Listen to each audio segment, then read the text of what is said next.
애굽을 떠나서 석 달의 걸음으로 시내산에 이르렀습니다. 거기서 1년이 조금 못 되는 시간을 쭉 보내게 됩니다. 시내산에 머물면서 하나님과 그의 백성으로서의 계약을 맺었고 삶의 나침판이 되는 두 돌판을 받았습니다.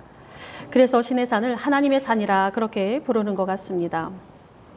하나님의 임재의 상징인 성막을 여호와의 말씀을 따라 정성스럽게 지었고 아론은 대제사장으로 레위 지파는 제사장 지파로 회중 앞에서 세움을 받았습니다.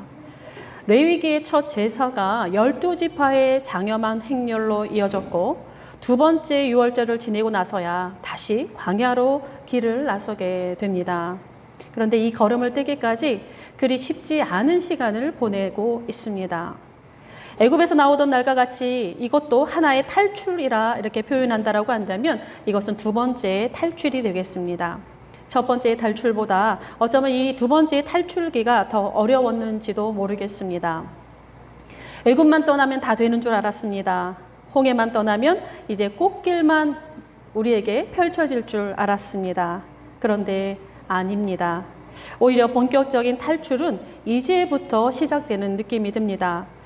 첫 번째의 탈출, 애굽에서의 탈출, 그곳에서는 애굽과 하나님, 그러니까 바로와 하나님의 대결 구도였습니다. 하나님만 힘을 쓰시면 되었습니다. 하나님께서 열어놓으신 그 길로 나아가면 그만이었습니다. 이스라엘에게는 공로가 하나도 없었습니다. 그런데 오늘 이 두 번째의 탈출은 조금 다른 양상을 띱니다.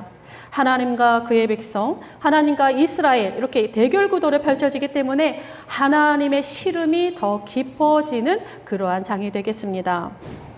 11장을 시작했던 다베라, 이 불사름의 에피소드가 앞으로 펼쳐질 광야살이의 프롤로그처럼 하나의 복선처럼 불길한 기온이 조금 감돌고 있었습니다. 아니나 다를까 오늘 11장에 펼쳐지는 내용들은 굉장히 무겁습니다. 다베라의 경우는 진영 끝을 불사르는 일로 종결되었습니다. 진영 끝이라고 하는 것은 정과 부정의 그 경계선과 같고 이 진영 너머의 곳은 부정한 것을 내어놓는 부정한 것들이 그래 모여있는 그런 곳이었습니다. 그 경계선을 불살았다라고 하는 것은 하나님의 진노의 심판이라기보다는 어느 정도 경고의 의미가 더 강했다 볼 수 있습니다. 그러나 오늘 4절 이하의 분위기는 심상치가 않습니다. 백성이 말합니다. 누가 우리에게 고기를 주어 먹게 하랴. 문맥을 보아하니까 이제껏 만나만 먹은 것 같습니다. 그러나 이제는 만나만 먹고는 못 살겠다. 아우성이 시작이 되고 이 아우성이 들불처럼 번져갑니다. 그런데 좀 사실 의문이 드는 것이 사실입니다. 정말 이들이 만나만 먹고 살았을까? 지금은 고기를 흔하게 쉽게 접할 수 있지만 고대 시대에는 그렇지 않았다는 것은 잘 알고 있습니다. 그래도 고기를 먹을 수 있는 공식적인 날이 몇 번 있었습니다. 가장 특별한 날이라 부를 수 있는 가장 으뜸인 날이 바로 제의, 그러니까 제사가 이루어지는 날, 예배 드리는 날은 고기를 먹을 수 있었습니다. 레위기만 보더라도 거의 대부분의 제사는 동물 제사로 드려졌고 제의가 끝난 후에는 먼저 제사장의 몫을 뗀 후에 나머지는 제사 드리는 자가 그리고 함께한 백성들이 나누어 먹었습니다.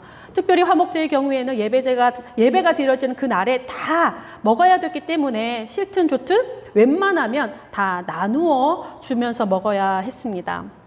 게다가 얼마 전 우리가 보았던 그 본문에서는 12일간 매일매일 한 번씩 나와서 예배를 제사를 드렸습니다. 그리고 13일째에는 유월절 제의가 있었다 그렇게 기록하고 있습니다. 모두가 동물 제사입니다. 거기에 화목제도 분명히 있었습니다. 그렇다면 적어도 지파별로 한 번씩은 고기를 다 먹지 않았을까라는 생각도 듭니다.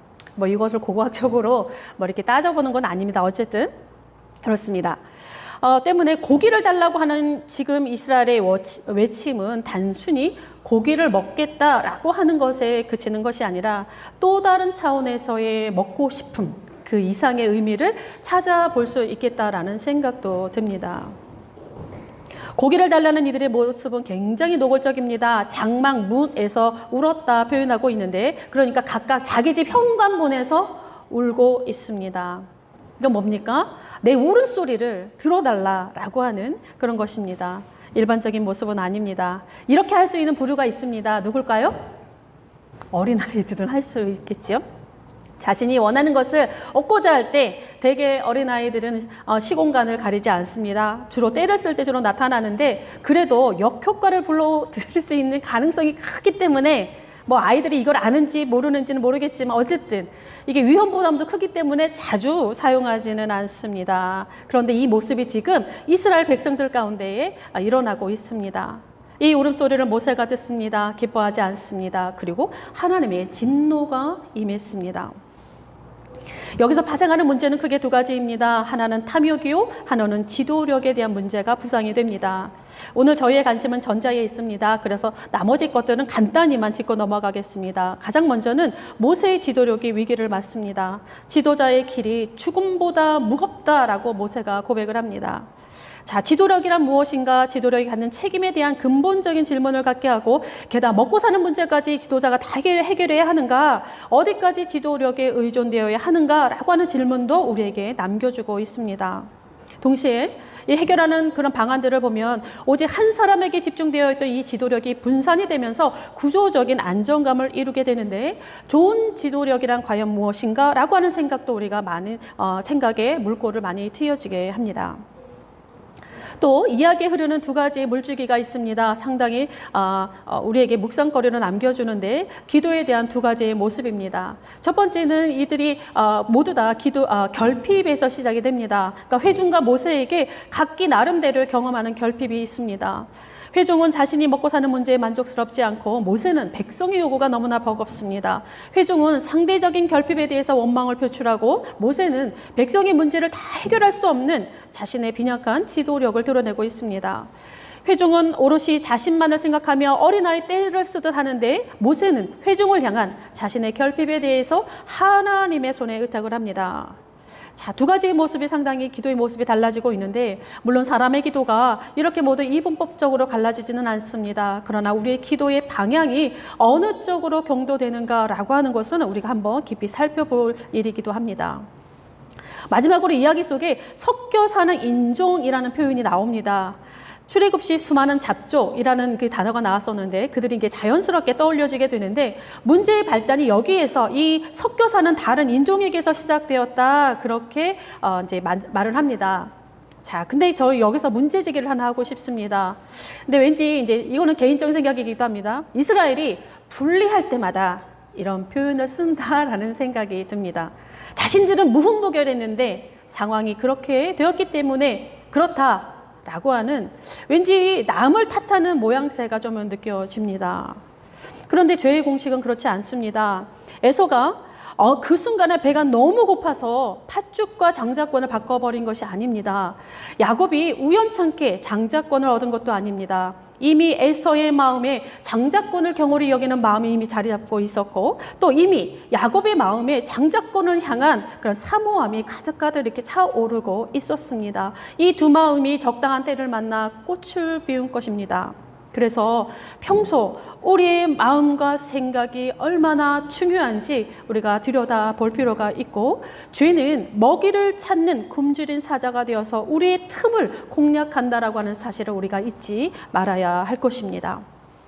자, 우리의 관심을 백성들에게로 시선을 돌려보겠습니다. 먹는 문제가 이들의 주요 쟁점입니다. 이야기의 서두부터 어떤 단어가 등장을 하느냐? 탐욕이라고 하는 단어가 등장을 합니다. 먹는 문제의 핵심이 지금 탐욕이라고 하는 이 단어에 있다라는 뜻일 것입니다. 이 탐욕은 그저 식욕만을 뜻하지만은 않을 것입니다. 조금 더 넓은 의미로 확장시켜 보는 것도 좋을 것 같습니다. 히브리어 단어로 이 탐욕이라고 하는 것은 절제되지 않는 욕심을 의미합니다. 그러니까 모든 것에 있어서 절제되지 않음은 곧 탐욕으로 자라게 되어 있습니다. 그러니까 4절에 탐욕을 품다, 34절에 보면 기브로 핫다와 그러니까 탐욕의 무덤이라고 하는 말이 이게 수미상관으로 만나고 있는데 바로 이 탐욕이 오늘 사건의 본질입니다. 절제되지 않은 욕심. 얼마나 무서운 것인지를 단적으로 보여주는 사건입니다. 가장 먼저는 이 탐욕이라고 하는 것이 구원 사건을 뒤집고 있습니다. 5절, 18절, 20절인데 뭐가 나와 있느냐? 애굽에 있을 때는 하면서 그때 먹은 것이 생각난다. 18절, 애굽에 있을 때 그때가 우리에게 좋았다. 20절, 우리가 어찌하여 애굽에서 나왔던가? 애굽을 그리워합니다. 애굽에서 괜히 나왔다는 것입니다. 지금 애굽에서 나온 것을 후회하고 있는 그런 장면들이 나오고 있습니다. 당장이라도 애굽으로 돌아갈 퇴시입니다. 자, 이건 뭡니까? 출애굽을 부정하고 지금 이제라도 뒤집고 싶은 모양. 하나님의 구원의 사건을 뒤집고 싶은 그런 모습으로 지금 돌변하고 있습니다. 여기서 우리는 한 가지 또 중요한 사실을 보게 됩니다. 육적인 문제, 이 물질적인 문제가 영적인 현실과 깊이 관련된다라는 사실입니다. 우리는 쉽게 영적인 것과 육적인 것, 세속적인 것과 성스러운 것을 이분법적으로 구분하지만 결코 그렇지 않습니다. 그렇게 구별할 수도 없고 그렇게 할 수도 구별되지도 않습니다. 영적인 문제와 육적인 문제, 세속적인 문제의 거룩함의 문제는 마치 동전의 양면과 같이 항상 동시에 존재하고 서로 깊은 영향력을 주게 되어 있습니다. 우리의 일상의 작은 것 하나가 일으키는 파장은 생각보다 크고 넓게 퍼진다라고 하는 그것을 기억해야 합니다. 두 번째로 탐욕은 이들의 사고를 왜곡시킵니다. 이들의 말들의 표현에 우리가 들어보면 과연 정말로 이들이 애굽에서 좋았던가? 과연 이들이 값없이 생선과 외와 참외와 부추와 파와 마늘을 애굽에서 마음껏 먹을 수 있는 그런 삶이었던가? 과연 이들이 애굽에서 고기를 배불리 먹었던가? 아닙니다. 만약 그랬더라고 한다면 애초에 거기서 나오지 않았을 것이고 우리를 구원해달라 울며 불며 기도하지 않았을 것입니다. 이들의 삶을 한번 생각해 보십시오. 벽돌을 굽고 농사를 지으며 어려운 노동의 삶을 살았습니다. 언제 이들이 배 두드리면서 등 따숩게 지낸 적이 있었습니까? 아닙니다. 학대받으며 고된 노동으로 하나님께 기도했던 시절이 바로 애굽 시절입니다. 그런데 애굽을 지금 그리워하고 있습니다. 그리고 지금 이들의 결핍은 진짜 먹을 것 하나 없는 절대적인 결핍이 아니라 상대적인 결핍이라고 하는 것도 우리가 눈여겨보아야 합니다. 이 상대적인 결핍, 우리의 사고를 굴절시키는 이 탐욕으로 성장하는 데 굉장히 중요한 역할을 합니다. 이 탐욕이라는 것이 참으로 무섭고 기이한 것, 오늘 보는 것처럼 기억이 왜곡되고 선택적으로 한다는 데 있습니다. 이 탐욕으로 인한 왜곡된 사고는 하나님과의 관계를 근본적으로 흔들어 버립니다. 신앙의 기저를 균열시켜 버리는데 20절대로 표현한다라고 한다면 여호와를 멸시합니다. 너희가 여호와를 멸시하여 나오죠? 이 히브리 단어는 거절하다, 싫어하다, 받아들이지 않다라고 하는 의미를 가지고 있습니다. 그러니까 하나님의 행위, 하나님의 이제까지 해왔던 그 구원의 역사가 가치가 없다라고 하는 의미로서 혐오와 경멸의 의미를 담고 있습니다. 그렇게 변화시켜 버립니다. 또 6절에 보면 우리의 정력이, 그러니까 고기를 못 먹어서 우리의 정력이 쇠약해졌다라고 하는 이 구절이 있습니다. 요걸 히브리어로 지역하면 우리의 목구멍이 메말랐다라고 하는 그런 뜻입니다. 그러니까 이들의 메마른 목구멍에서 나오는 말들, 우리가 왜 어찌하여 애굽에서 나왔던가라고 하는 탄식이라고 하는 것. 이 탄식이 하나님의 역사, 하나님의 행위를 거절하는 하나님의 하나님을 멸시하는 그 행위들로 계속 이어져 가고 있다라고 하는 것, 우리가 매우 주의 깊게 살펴보아야 합니다. 이에 대한 대가는 매우 혹독했습니다. 한 달 동안 메추라기를 먹게 하셨습니다. 그런데 마지막에 보면 욕심을 낸 사람들이 모두 그곳에서 죽었습니다. 이들의 무덤을 탐욕의 무덤이라 히브리어로는 기브롯 핫다와라 그렇게 이름 붙여졌습니다. 굉장히 무서운 사실입니다. 우리의 탐욕이 우리의 무덤이 된다는 사실. 매우 소름 끼치도록 스산한 매우 불쾌한 진실이기도 합니다. 이 탐욕이라고 하는 주는 단어의 느낌이 굉장히 강렬하고 어감이 좀 세서 왠지 우리와는 조금 멀어 보입니다. 그렇죠? 정말 그러할까? 그렇지는 않습니다. 탐욕은 생각보다 쉽게, 생각보다 가깝게 우리와 동행합니다. 이 탐욕이라고 하는 한자가 굉장히 재미있습니다. 이 탐이라고 하는 이 한자를 보면 이 탐할 탐인데 조개패 위에 이렇게 위에 지금금 이 결합되어 있습니다. 그러니까 조개는 돈이나 재물들을 상징했습니다. 고대 시대에는. 자, 지금 돈을 가지려는 마음, 그러니까 물질적인 소유를 향한 갈망, 그것을 탐이라 그렇게 붙여졌습니다. 욕은 이 욕심욕인데 마음심 위에 골짜기 곡이 올려져 있습니다. 그러니까 마음의 골짜기, 마음의 가장 깊은 곳을 가리키는데 인간의 본능과 깊은 갈망을 의미한다 할 수 있겠습니다. 그러니까 우리의 가장 깊은 곳, 우리의 가장 그 숨겨진 마음에는 끊임없이 지금 돈을 움켜쥐고 싶은 마음, 물질을 소유하고 싶은 마음이 계속 샘솟듯 한다라는 것입니다. 비단 돈뿐만이 아닙니다. 그죠? 먹고 사는 문제, 오늘의 만나로 만족하지 못하는 우리의 마음이 모두 다 여기에 걸려 있습니다. 앞으로 진행되는 모든 광야살이가 그렇게 펼쳐집니다. 좀 비유로서 적당한지는 모르겠습니다. 이 부분을 볼 때에 철로 역정에서 나오는 허영의 시장이 떠올랐습니다. 허영의 시장에는 온갖 좋은 것들이 다 있습니다. 순례자들이 반드시 통과해야 하는 곳인데 연중 무휴요 공짜입니다. 네. 근데 어쨌든 이 크리스천이 이제 친구들과 함께 그곳에 통과해야만 합니다. 비껴갈 수 없습니다. 들어갔는데 어쨌든 간에 그곳을 지나면서 사람들과 시시비비가 붙습니다. 그래서 재판에 넘겨지는데 결과는 어떻게 되느냐? 크리스천과 동행하던 믿음이 죽습니다. 비참하게 죽습니다. 믿음을 죽게 하는 허영의 시장.